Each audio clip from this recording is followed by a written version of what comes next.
What's going on, Inside Out? Thank you so much for joining us today for Inside Out Live.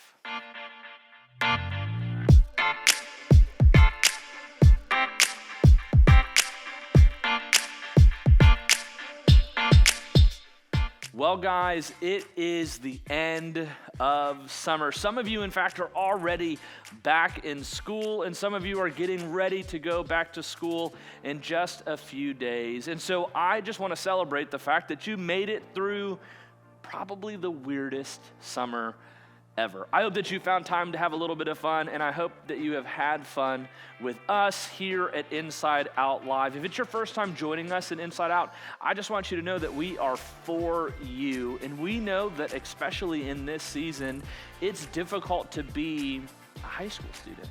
In fact, it's just difficult to just be. But we want you to know that here at Inside Out, we are for you, we are for your friends, and we are so excited that you chose to join us today. Like I said, if it's your first time, we want to hook you up with a $5 gift card. So look down in the description of this video. There's a number that you can text and a form that you can fill out to not only get you that $5 gift card, but to get you connected to one of our really awesome small groups. A small group is just a small group of people just like you in your similar phase of life that are going to sit around and discuss and hang out and talk about the content that we're going to be covering today. I hope that the content we're going to cover today is helpful for you and is usable and applicable to your life. I think you'll enjoy it. Hey guys, before we get started, I have some huge news for you. I know that this season has been so difficult with us having to social distance and not being able to be all together as one big family Inside Out. And guess what? Sunday, September 13th, we are all going to be together again. I am so excited for Inside Out to happen in this room, to have the band, to have all of our people back together, and to be able to do Inside Out the way we love to do Inside Out together. It's going to be incredible. Now, some of you aren't ready to come back and meet physically at Inside Out just yet. And guess what? That's totally okay. We have a really great plan already set in place so that you can still get connected to the content and still be able to participate in small group. We're gonna have what we're calling hybrid small groups where you are going to be able to engage digitally or engage physically in your small group here at Anthem. Your parents are going to be getting communication about this in the coming days, and your small group leaders are going to be reaching out to you as well. Today marks what we would call Promotion Sunday, which just very simply for all of you means if you were a freshman in high school and Inside Out, your small group is now a sophomore in high school small group. If you were a junior, you're now a senior because you're going into your senior year of high school. We are so excited for you to take this next step, not only in high school, but here with us at Inside Out. You have the greatest small group leaders in the whole wide world, and they're excited to move into a brand new year with you. Hey guys, we are going to get right into the content. Enough talking from me. I'm excited because we are in part 2 of this really important series that we are in called Explained. I hope you enjoy it. Here we go.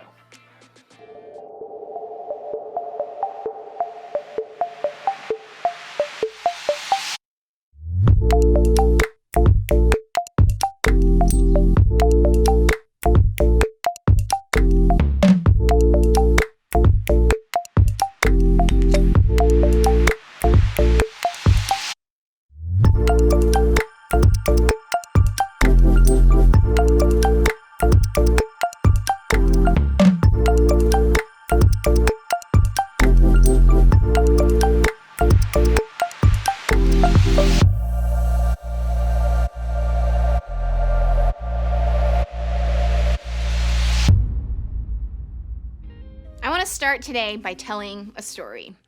Back in the day, a guy and a girl from 2 different tribes of people got married. At their wedding reception, the groom told a riddle to some guys from the bride's town and made a bet with them that they couldn't solve it. So the guys went to the bride and asked for a favor, saying, "Hey, I know y'all just got married, but we need you to get your guy to give us the answer to this riddle and then tell it to us. And if you don't, We're gonna kill you and your parents. Got it? So the bride begged her husband for the answer, and he caved. She passes the intel to her hometown bros. They solved the riddle and they won the bet. Now the groom was unhappy about this. He lost his temper, killed a bunch of their people, and then left town. The bride's dad is like, wow, that was the worst wedding reception ever. He assumes the groom is gone for good. So he gives his daughter to be married to somebody else. But after a little time passes, the groom comes back and he asks his wife's dad, hey, where's my wife? The dad's like, I thought you were gone, so I gave her to be married to someone else. Why don't you marry her younger sister? She's more prettier anyways. The groom is like, no.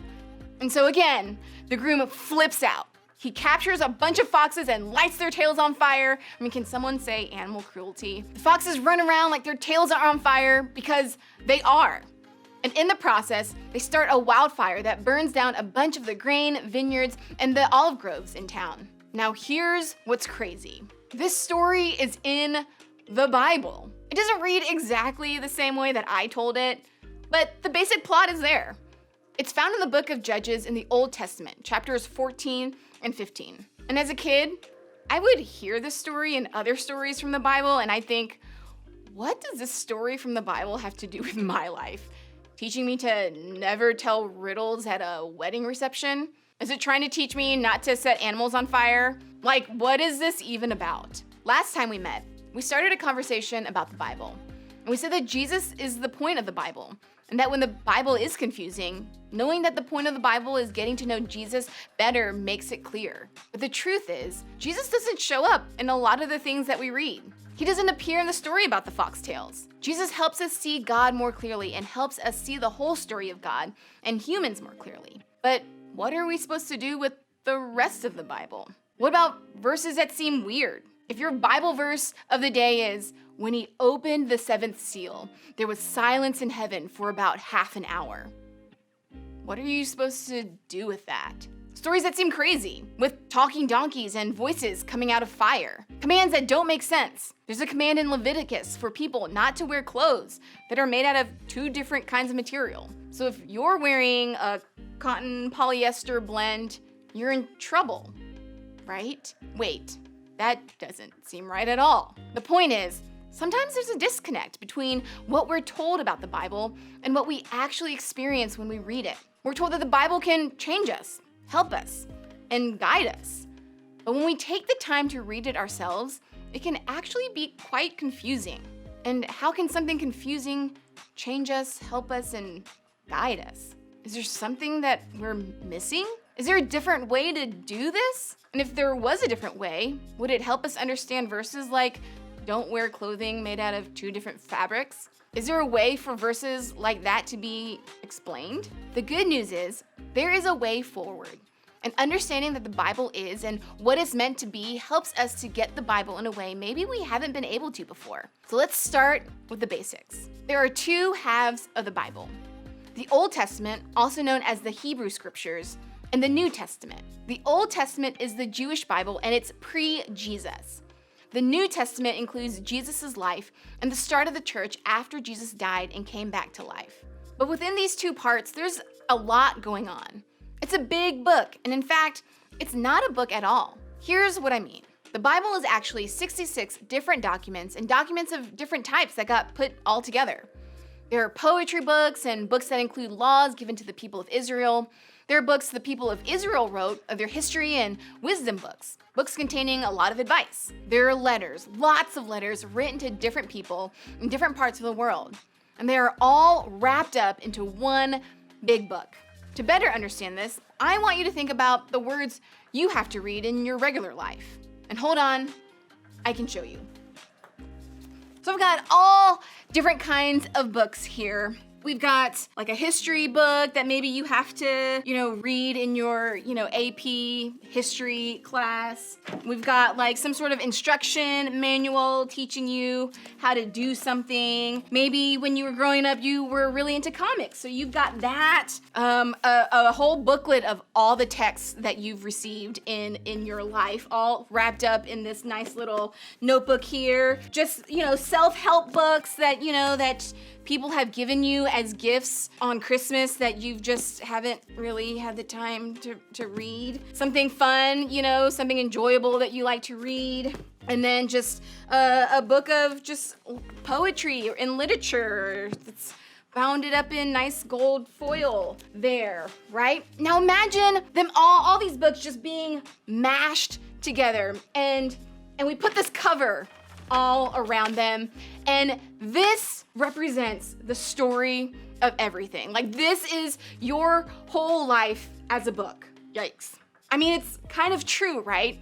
A big part of your life is in here, but it's also not all the same. Like, what if someone opened up this giant book to the part where it was originally like your history textbook and was like, oh wow, obviously the Civil War played a really important part in this person's life, right? And everything is just starting to fall apart right now, because that also happens in life too. Or what if somebody read the text and thought that was the history of your life, or some really bad poetry that was put together? Or, and this is scary, what if they read the whole thing from front to back and assumed it was all in chronological order? Maybe they would assume you were born during the American Revolution, grew up during Shakespeare's time, and lived through the invention of cell phones. I know this is all really silly, but here's what I'm getting at. We do this to the Bible all the time because all the documents have one big cover around them and we call them the Bible. People get confused and believe it's all the same, or it's all in order, or every single piece of it is meant to be read in the same way, and it's confusing. When we read the Bible without understanding we're actually reading one of 66 different documents, we're missing one hugely important piece of scripture. We're missing context. Sometimes it's helpful for me to think of it this way. I'm not reading the Bible, I'm reading a document found in the Bible. I'm not reading a book, I'm reading a letter written to a specific group of people living in the first century, or pieces of wise advice a father wrote down for his son, or a history book recording everything that happened, or a song written to God by someone who knew him well, or an eyewitness account of someone who actually hung out with Jesus. Context matters. It changes how we read everything. So we are gonna look at two passages, and the first is from 2 Timothy. This is what we know. It's called 2 Timothy because it was the second letter written to a guy named Timothy. The Apostle Paul, a mentor who was a close friend to Timothy, was the one who wrote it. Timothy was a pastor of a church in Ephesus, a church full of people who were struggling with all kinds of things. And this is what Paul writes. Only Luke is with me. Bring Mark with you when you come, for he will be helpful to me in my ministry. I sent Tychicus to Ephesus. When you come, be sure to bring the coat I left with Carpus at Troas. Also bring my books, and especially my papers. Context makes this make sense. Paul left his jacket and wants Timothy to bring it back. Let me give you a second example. If you've been around the church for a while, then you've probably have heard or read this verse. For I can do everything through Christ who gives me strength. With no context, this verse could seem like we just stumbled across a magic genie in a bottle. I can dunk a 10-foot basketball goal through Christ who gives me strength. I can pass Spanish without studying through Christ who gives me strength. I can get multiple dates this year through Christ who gives me strength. With no context at all, this sounds like a formula for living the life of our dreams. But does it mean what we think it means? Here, context helps. This was also a letter written by the Apostle Paul, but this time to an entire church. Imagine if a leader at church moved to take a job in another state and then wrote our church a letter to read out loud during service. That's the idea of this letter. But there's more. Paul wrote to them from prison after being arrested for his faith. And in this part of the letter, Paul was thanking them for sending him some financial support and acknowledged their kindness. At the same time, he assured them that they didn't need to feel obligated to send more money. Paul let them know he'll be okay, whether he has a little or a lot. He's like, I've had a full stomach and a hungry one, and I've learned to be content either way. So this section is really about contentment. And Paul is letting them know that he's figured out how to be peaceful and content with his life, whether life is going good or bad. And as Paul writes this letter, things are actually really difficult for him. So how can Paul find contentment even as he writes from prison with very few things going his way? For I can do everything through Christ who gives me strength. Paul was dependent on Jesus. His close relationship with Jesus gave him the power and strength to persevere and find peace, even when things were tough. So the point isn't so much we can win this game because God is on our side. It's more like, because of Jesus, we can be okay. Whether we have a lot of money or a little, whether life is going our way or not, we can turn our attention away from our circumstances and on to Jesus. And in turn, we can find peace through him. See how the verse changes as we discover context? It helps us understand it better, and it helps us know what we are supposed to do with it now. Think of it this way. Context creates clarity. I mean, imagine if you found a note on the floor at your school. I know people don't write notes to each other anymore, but just follow along with me. Let's say it was a note that was exchanged between two friends in a different class, but one of them dropped it in the hallway. You picked it up, and the note said this: "Quit acting like a bully. I already said I'm sorry. Why can't you just drop it?" Would you read that note and think, am I acting like a bully to someone? What am I holding on to that I need to drop? No. You would understand the note was written to someone else. You would assume there was conflict between two friends, and you would accept the fact that there was more to the story than you know. But we read the Bible this way a lot. We randomly pick verses or passages and have no idea why they were written or who they were written to. We try to assume we should do exactly what they say in our own lives, even if that wasn't the whole point. No wonder it can be so confusing sometimes. Without background and the bigger picture behind words in the Bible, we're just guessing at what we're supposed to learn from it. And don't miss this. If what we said last week is true, if the point of the Bible is to know God better, it's too important to just guess at what's going on. If we miss the backstory, if we miss the big picture, we run the risk of missing out on understanding the God behind it all too. So, instead of being overwhelmed by what we don't understand, let's look for what we can learn in context. The next time you come across a verse you don't understand, try asking these questions. Who wrote it? And who was this written to? Sometimes a passage doesn't make sense to us because we don't understand who the audience is. Start there. Second, why was it written down? 2 Timothy was written to encourage a friend in his leadership as a Christian. Philippians was written to remind a group of people that they were loved by God, and Paul, the author of the letter, was trying to encourage them to keep following Jesus. When you can figure out the why, it can make what was written more clearly and more easily understood. The third question is, what made people think this information should be written down or saved? Over the thousands of years since some of these texts were written down, decisions had to be made about what texts would be included and what wouldn't. What about what you're reading made people think it was important enough to protect? And fourth, is it helpful to me or not? The whole Bible is important, but not all parts are equally helpful to you every moment of every day, and that's okay. A tip could be to read a passage of scripture until you bump up against something that is helpful, and then stop there. Think about it. Maybe write down a few thoughts on why it's helpful and what you plan on doing with it. The Bible has the ability to change our lives. But sometimes getting to the part that can be life-changing takes more than just closing our eyes, opening to a page, and reading the first words we see. So what if you and I made a decision to quit looking at the Bible with all kinds of confusion and start looking at it with courage instead? Instead of us throwing up our hands and giving up because the Bible doesn't make sense, what if we approached it with curiosity and put in the effort to discover why things were written? What if we took the Bible seriously, even when things don't make sense immediately? Context creates clarity, and clarity helps us discover why what was written down, and how it's helpful to our lives right now. And as we discover what's helpful, we become people who are changed for the better.